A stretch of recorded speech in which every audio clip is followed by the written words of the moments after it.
আমি সকলোৱে জানো যে 15 আগষ্ট 1947 ত ইণ্ডিয়া ইণ্ডিপেণ্ডেণ্ট হৈ গৈছিল কিন্তু এই ইণ্ডিপেণ্ডেণ্ট হোৱাৰ আগতে দুখন ইম্পৰ্টেণ্ট দুই এটা আছিল ইভেণ্ট যিকেইটা জানাটো আমাৰ কাৰণে খুব ইম্পৰ্টেণ্ট এই দুই তিনিটা ইভেণ্টৰ ভিতৰত দুটা হৈছে মাউণ্টবেটন প্লান অফ জুন 1947 আৰু এটা হৈছে Indian independence act of July 1947 ঠিক আছে তাৰ আগতে এটা কেবিনেট মিছন প্লান বুলি আহিছিলে 1946 ত সেইটো আজি ডিসকাস নকৰো অন্য কোনোবা এটা ভিডিঅত অন্য দিনা কোনোবা দিনা ডিসকাস কৰি দিম তোমালোকে চাই ল'ব পাৰিবা শৰ্টত যদিও সেই তাৰ ভিডিঅ এটা কৰবাত নহয় কৰবাত বনোৱা আছে তোমালোকে চেক কৰিব পাৰা ঠিক আছে সো কি হৈছে এতিয়া যে ইণ্ডিয়াত যেতিয়া ইণ্ডিপেণ্ডেন্সৰ সময় আহি পাইছিলে 1945 1946 মোষ্ট ইম্পৰ্টেণ্টলি 1946 ৰ পাছত যেতিয়া বহুত বেছি প্ৰসেসটো এক্সেলাৰেট হৈ গৈছিলে যেতিয়া এটা ক্লিয়াৰ হৈ গৈছিলে ইতিমধ্যে যে ইণ্ডিপেণ্ডেন্সটো ইণ্ডিয়া এতিয়া পাবই আৰু ব্ৰিটিছৰ যেতিয়া ক্লিয়াৰ হৈ গৈছে ইণ্ডিপেণ্ডেন্স এতিয়া ইণ্ডিয়াক দিবই লাগিব আমাৰ হাতত আৰু বেলেগ অপচন একো নাই তেতিয়া তেওঁলোকে ইণ্ডিপেণ্ডেন্স আৰু শেয়াৰ ট্ৰান্সফাৰ অফ পাৱাৰৰ কাৰণে বহুতো প্লান বহুতো প্ৰভিজনছ কুইক সাকসেশন এটা পিছত এটা বনোৱা ষ্টাৰ্ট কৰিছিলে কাৰণ ইণ্ডিয়াত মেইন পাৰ্টি সেই সময়ত দুটাই আছিলে ইণ্ডিয়ান নেশ্যনেল কংগ্ৰেছ আৰু মুছলিম লীগ এই দুটা পাৰ্টিয়ে একচেপ্ট কৰাটো বহুত ইম্পৰ্টেণ্ট আছিলে সেই প্ৰপ'জেল বা শ্বেয়াৰিং অফ পাৱাৰটো ঠিক আছে ট্ৰান্সফাৰটো যে হ'ব ব্ৰিটিছ গুচি যোৱাৰ পাছত যে কেনেকৈ এই দেশখন চলিব তাৰ কাৰণে এই দুটা পাৰ্টিৰ এগ্ৰি হোৱাটো বহুত ইম্পৰ্টেণ্ট আছিলে আৰু সেই কাৰণে বহুতো অফাৰ বহুতো প্ৰপ'জেল ব্ৰিটিছৰ সাইডৰ পৰা এই দুইটা পাৰ্টিক একেলগে বহুৱাই একচেপ্ট কৰোৱা কনভিন্স কৰোৱাৰ বহুতো প্লান লোৱা হৈছিলে তাৰে এটা প্লান আছিলে মাউণ্টবেটন প্লান ঠিক আছে মাউণ্টবেটন প্লানটো জুন 3rd 1947 বা 3rd জুন প্লান বুলিও জানা যায়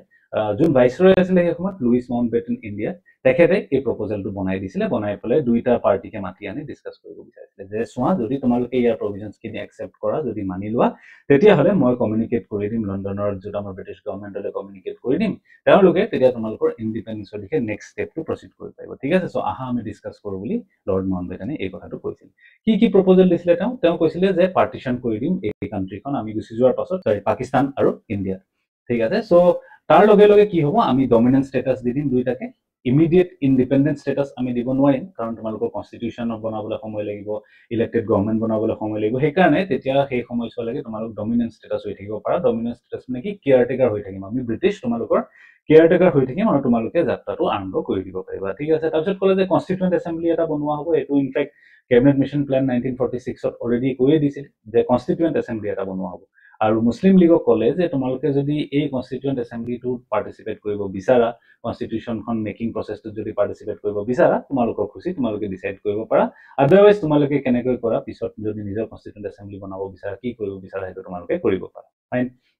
তাৰ পিছত ক'লে প্ৰভিন্সেছ বিলাকৰ ডিস্ট্ৰিবিউচন বা শেয়াৰিংৰ লগতো তেওঁলোকে কিছুমান ইম্পৰ্টেন্ট ইনফৰমেশন মাউণ্টবেটন প্ৰপ'জেলত দিলে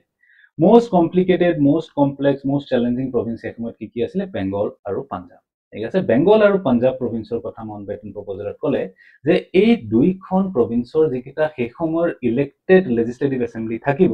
সেই ইলেক্টেড লেজিসলেটিভ এছেম্বলি মেম্বাৰ বিলাকে লগ লাগি আলোচনা কৰি ডিসকাস কৰি ডিসাইড কৰিব পাৰিব যে তেওঁলোকে পাৰ্টিশনটো বিচাৰিছে নে নাই বিচাৰা তেওঁলোক পাকিস্তানত যাব বিচাৰিছে ইণ্ডিয়াত যাব বিচাৰিছে কি কৰিব বিচাৰিছে ফাইন নেক্সট কমপ্লিকেটেড প্ৰভিন্স আছিলে নৰ্থ ৱেষ্ট ফ্ৰণ্টিয়াৰ প্ৰভিন্স য'ত তোমালোকে হয়তো নাম শুনিছিলা খান আব্দুল গফৰ খান খুদাই খিদমতকাৰ চিভিল ডিsobedience মুভমেন্টৰ ৰিগাৰ্ডিং হয়তো তোমালোকে নাম শুনিছা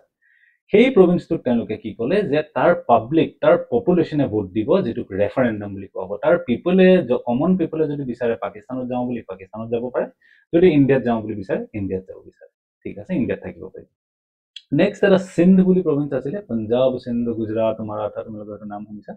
এই সিন্ধ প্ৰভিন্সটোৰ কথা তেওঁলোকে ক'লে যে সেম লেজিসলেটিভ এছেম্বলি ডিসাইড কৰিব পাকিস্তান যাব বিচাৰে নে ইণ্ডিয়াত যাব ঠিক আছে তাৰ পিছত ইম্পৰ্টেন্ট ইনফৰমেশন মাউণ্টবেটন প্ৰপ'জেলে ক'লে এবাউট দ্য প্ৰিন্সলি ষ্টেট যি ৰজা মহাৰাজা সকল আছিলে যে ফৰ এক্সাম্পল ট্ৰাভানকোৰ হওক বা হায়দৰাবাদে হওক জুনাগড় জম্মু এণ্ড কাশ্মীৰ এই ৰজাবিলাকে ডিসাইড কৰিব পাৰিব তেওঁলোক ইণ্ডিয়াত থাকিব বিচাৰিছে পাকিস্তানলৈ যাব বিচাৰিছে নে নিজেই ইণ্ডিপেণ্ডেন্ট হৈ থাকিব বিচাৰিছে যথেষ্ট অসুবিধাৰ সৃষ্টি হয় ইয়াৰ কাৰণে আহিব লগা সময়ত যিবোৰ আমি কোনোবা বেলেগ এটা লেকচাৰ বেলেগ এটা ভিডিঅ'ত কভাৰ কৰিব চেষ্টা ফাইন তাৰ পিছত মাউণ্টবেটন প্ৰপ'জেলে আৰু ক'লে যে এই দুইখন দেশ ইণ্ডিয়া আৰু পাকিস্তান যি দুখন নতুন দেশ হ'ব এই দুখন দেশৰ মাজৰ বাউণ্ডেৰীটো বৰ্ডাৰটো বনাবৰ কাৰণে আমি এটা কমিশ্যন ফৰ্ম কৰি দিম চেৰিল ৰেডক্লিফ নামৰ অফিচাৰ এজন ইংলেণ্ডৰ পৰা আহি পেলাই তেওঁ এই দুখন দেশৰ মাজৰ বাউণ্ডেৰীটো ফৰ্ম কৰিব বাউণ্ডেৰী কমিশ্যনটো বনাই দিব ফাইন সো তাক লৈ পিছলৈ কিমান অসুবিধা সৃষ্টি হ'ল হেতু আমি আহিবলগীয়া কিছুমান লেকচাৰত কোনবা ডিসকাশনত আমি চাই ল'ব পাৰিম তাৰ পিছত মাউণ্টবেটেন প্ৰপ'জেলে ক'লে যে যেতিয়া ইণ্ডিপেণ্ডেণ্ট হৈ যাবা তেতিয়া লগালগ আমাৰ যে ব্ৰিটিছ কিং বা ব্ৰিটিছ কুইন যোন আছে তেওঁ এম্পায়াৰ অফ ইণ্ডিয়া বা এম্প্ৰেছ অফ ইণ্ডিয়াৰ টাইটেলটো কমপ্লিটলি এৰি দিব তাৰপিছত তোমালোক ফ্ৰী যেনেকৈ যি মন যায় তেনেকৈ আইন বনাব পাৰা ব্ৰিটিছ গভৰ্ণমেণ্টে আৰু তাৰপিছত 15 আগষ্ট 1947 পাছত তোমালোকৰ কাৰণে কোনো আইন কোনো ল বনোৱাৰ এলিজিবিলিটি আমাৰ নাথাকিব বুলি ডিক্লেয়াৰ কৰিলে ঠিক আছে চ' এই গোটেইবিলাক কি আছিলে প্ৰপ'জেল আছিলে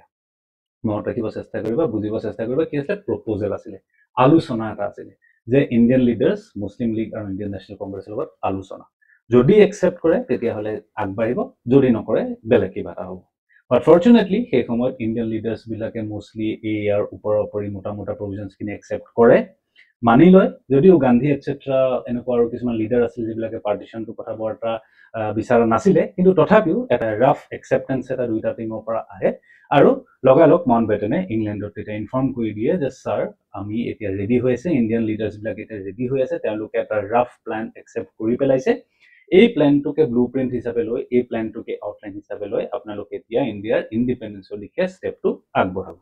ফাইন আৰু সেই অনুসাৰে 16 জুলাই 1947ত ইণ্ডিয়ান ইণ্ডিপেণ্ডেঞ্চ এক্টখন ব্ৰিটিছ পাৰ্লিয়ামেণ্টত লণ্ডনত পাছ কৰি দিয়া হয় আৰু কোৱা হয় যে 15 আগষ্ট 1947 এতিয়া permanent final day for India's independence হৈ যাব ইণ্ডিপেণ্ডেঞ্চ হোৱাৰ পাছতে কি হ'ব দুজন গভৰ্ণৰ জেনেৰেল ইলেক্ট কৰা হ'ব দুজন গভৰ্ণৰ জেনেৰেল এপইণ্ট কৰা হ'ব ফৰ চাম টাইম যেতিয়ালৈকে দুইখন দেশতে ইলেকশ্যন হৈ ইণ্ডিপেণ্ডেণ্ট গভৰ্ণমেণ্ট ফৰ্ম হৈ নাযায় বা কনষ্টিটিউশ্যনখন প্ৰিপেয়াৰ হৈ নাযায় দুইখন দেশৰে তেতিয়ালৈকে এই ৰিপ্ৰেজেণ্টেটিভ হিচাপে কোন থাকিব ডমিনিয়ন দুখনৰ ৰিপ্ৰেজেণ্টেটিভ হিচাপে থাকিব গভৰ্ণৰ জেনেৰেল এজন ফাইন আৰু তাৰপিছত ক'লে যেতিয়ালৈকে কনষ্টিটিউশ্যন কেইখন দুইখন দেশৰে কমপ্লিট হৈ নাযায় তেতিয়ালৈকে কি হ'ব গভৰ্ণমেণ্ট অফ ইণ্ডিয়া এক্ট 1935ৰ প্ৰভিজনৰ অনুসাৰে এই দুইখন দেশ ইণ্ডিপেণ্ডেণ্ট হৈ যোৱাৰ পাছতো এই এক্ট দুখনৰ অনুসাৰে নিজকে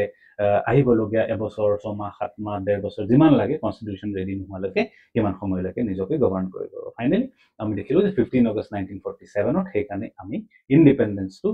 ফাইনেলি পালো আৰু তাৰ কাৰণে তাৰ আঁৰত এই ইণ্ডিয়ান ইণ্ডিপেণ্ডেঞ্চ এক্ট অফ 1947খন যথেষ্ট ইম্পৰ্টেণ্ট আছিলে যদি তোমালোকে ভিডিঅ'টো ভাল পালা কিবা যদি ইনফৰমেশ্যন পাইছো যেন লগা ছাবস্ক্ৰাইব কৰিব পাৰা ছাবস্ক্ৰাইব কৰিলে কি হয় আমি বহুত কিবা এটা লাভ পাই যাওঁ তেনেকুৱা কথা নহয় কিন্তু আমি এটা মটিভেশ্যন পাওঁ আমি এটা অনুপ্ৰেৰণা পাওঁ যাতে আৰু নতুন ভিডিঅ'জ বনাব পাৰোঁ আৰু নতুন কণ্টেণ্টছ বনাব পাৰোঁ চ' সেইকাৰণে এটাই ৰিকুৱেষ্ট থাকিব যিহেতু বিনামূলীয়া বস্তু জাষ্ট ক্লিক কৰি দিব লাগে ছাবস্ক্ৰিপশ্যনটোত প্লিজ ছাবস্ক্ৰিপশ্যন বাটনটো ক্লিক কৰি দিবা আৰু আনৰ লগৰটো লাইক শ্বেয়াৰ আৰু কমেণ্ট কৰিব পাৰা থেংক ইউ ছ' মাছ